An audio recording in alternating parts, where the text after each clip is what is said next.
Hoje em dia, é muito comum pensar na Bíblia como um livro, um objeto único, singular, com início, meio e fim, mas nem sempre foi assim. Meu nome é Henrique Caldeira e é disso que eu vou falar nesse vídeo.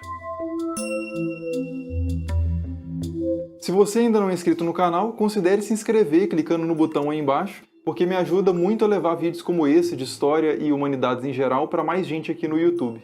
Então, o que exatamente é a Bíblia? Bom, se você sair pela rua fazendo essa pergunta, com certeza vai receber várias respostas diferentes. Mas uma resposta com a qual a maioria das pessoas provavelmente concordaria é a seguinte: a Bíblia é o livro sagrado dos cristãos. E realmente é uma resposta aparentemente ok.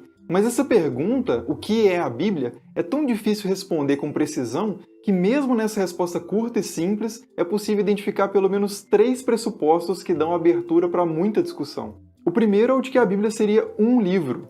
O segundo, de que a Bíblia seria um livro sagrado. E o terceiro, de que a Bíblia seria um livro sagrado dos cristãos. Todas essas 3 afirmações, por mais óbvias que possam parecer à primeira vista, não são meros dados da realidade, e sim resultados de longuíssimos e complexos processos históricos. Vamos começar analisando então o primeiro pressuposto, o de que a Bíblia é um livro. Para nós hoje, que estamos acostumados a pensar na Bíblia como isso aqui, é difícil evitar a ideia de que a Bíblia é um livro.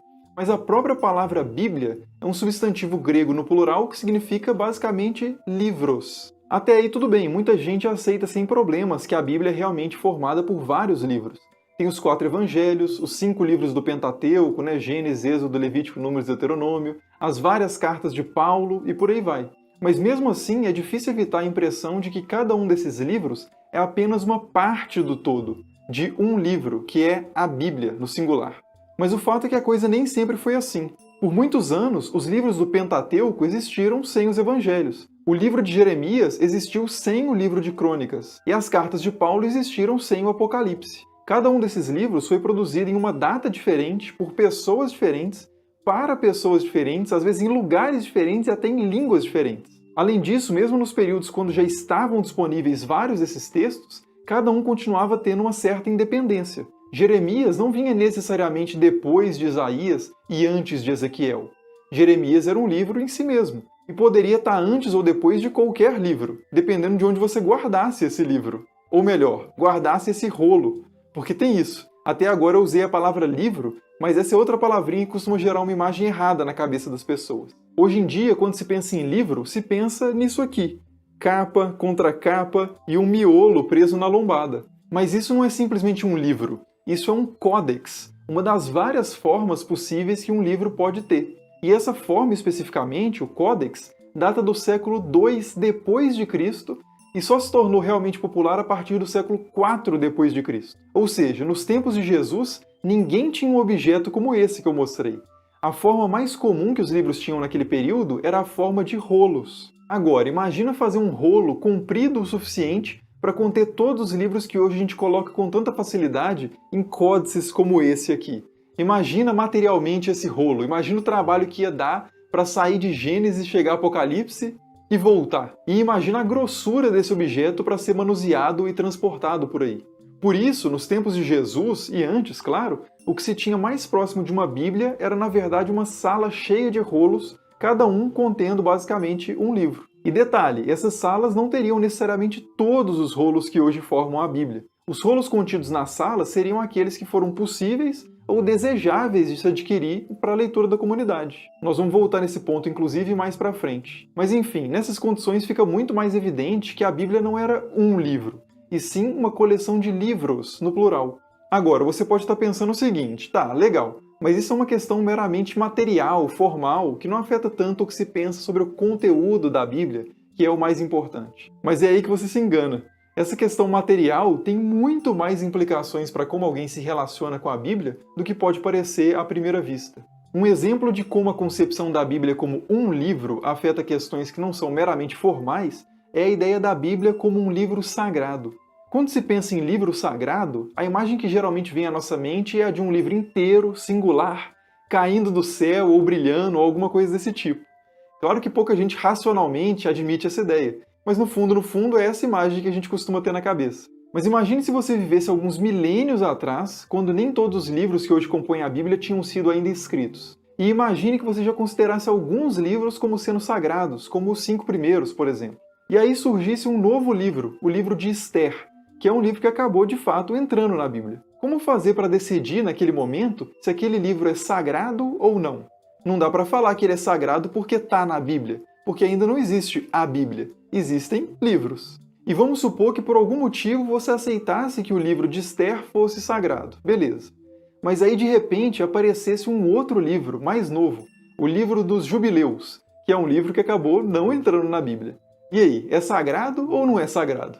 E detalhe, o texto em si do livro de Esther não faz afirmação nenhuma, em momento nenhum, de ser sagrado. Já o livro dos Jubileus se apresenta como tendo sido escrito em primeira pessoa por Moisés a partir de uma revelação direta de Deus. O fato é que se dependesse unicamente dos próprios textos bíblicos em si para dizer se ele é sagrado ou não, uma série de textos presentes hoje na Bíblia não seriam considerados sagrados, porque não fazem realmente nenhuma reivindicação nesse sentido. Por outro lado, você tem, claro, alguns livros que de fato reivindicam para si mesmos esse teor de sacralidade. Por exemplo, os livros dos profetas usam diversas vezes a expressão "assim diz o Senhor", e aí vem o que o Senhor disse.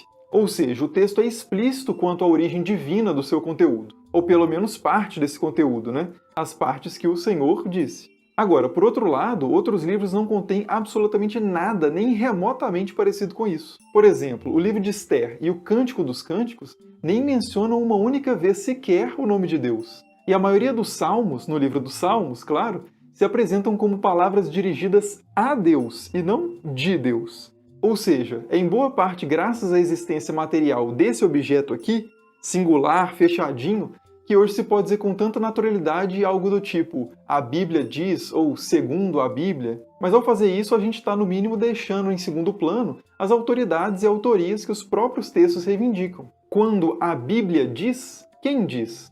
É "assim diz o Senhor", ou é Salmo de Davi, ou é Provérbio de Salomão, ou é o quê? E quando a gente entra no Novo Testamento, a coisa fica ainda mais plural. Se por um lado você tem um livro como o Apocalipse, que termina e começa dizendo ser uma revelação direta de Deus, por outro lado você tem a carta de Paulo a Filémon, que é uma carta de uma pessoa, Paulo, dirigida a outra pessoa, Filémon, discutindo a situação de uma terceira pessoa, que é Onésimo, escravo de Filémon. É uma carta que cabe em meia página. Imagine essa carta sendo colocada ao lado dos 5 rolos imponentes da Torá, numa sala de sinagoga, por exemplo, e alguém dizer que são ambos partes de uma única e uniforme coleção, a Bíblia. E veja bem, eu não estou dizendo que não seja necessariamente.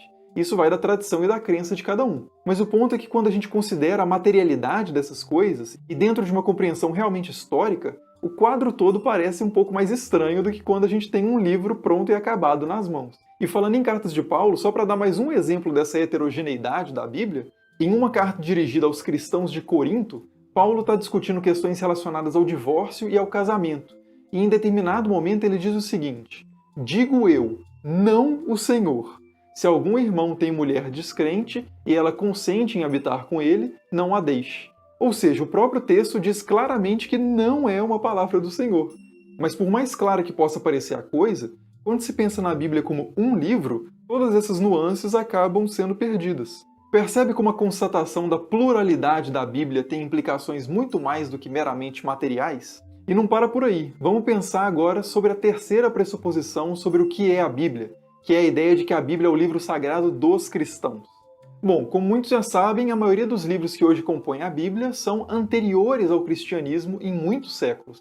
Eram livros considerados sagrados já pelos judeus. Esses livros pré-cristãos são os que os cristãos costumam agrupar como o Antigo Testamento, que acaba sendo entendido como uma parte da Bíblia. A questão é que os próprios judeus, evidentemente, não chamavam essa coleção e nem chamam de Antigo Testamento. Eles chamam de Tanar, que é a junção de Torá, Neviim e Ketubim, ou lei, profetas e escritos. É nessas 3 partes que os judeus dividem a sua Bíblia. E é interessante notar que ao longo da história do judaísmo, mesmo quando todos os livros da Tanar já estavam escritos, alguns eram amplamente reconhecidos como sagrados e outros não. Os saduceus, por exemplo, que são um grupo de judeus que aparece inclusive na história do Novo Testamento, só aceitavam a Torá como sagrada. Ou seja, para os cristãos, o Antigo Testamento é uma parte do todo, que é a Bíblia. Para os judeus de hoje, a Torá é uma parte do todo, que é o Antigo Testamento, ou a Tanar. Mas para os saduceus, a Torá era em si mesma o todo. Complicado? Então vamos complicar um pouquinho mais só. Além da diferença entre a Bíblia dos judeus e a Bíblia dos cristãos, há diferenças também entre as Bíblias dentro do próprio cristianismo. Quando se diz que a Bíblia é o livro dos cristãos, é preciso perguntar de qual Bíblia nós estamos falando e de quais cristãos. Entre os protestantes, por exemplo, é comum que a Bíblia seja uma coleção de 66 livros. Já a Bíblia utilizada pelos católicos romanos tem 73 livros e a dos ortodoxos gregos tem 78. E ainda tem a Bíblia dos armênios, dos coptas, da Igreja Assíria do Oriente e por aí vai. E eu não estou falando aqui de ramificações recentes do cristianismo, nem de livros recentes, não. Essas tradições que eu estou considerando aqui já têm essas coleções há séculos e todos os livros que divergem entre uma e outra foram escritos antes de Cristo. Bom, com tudo isso você pode estar se perguntando, né? Por que essas diferenças? Por que a Bíblia da minha tradição, se é que você tem alguma, tem exatamente esses livros? Nem mais, nem menos.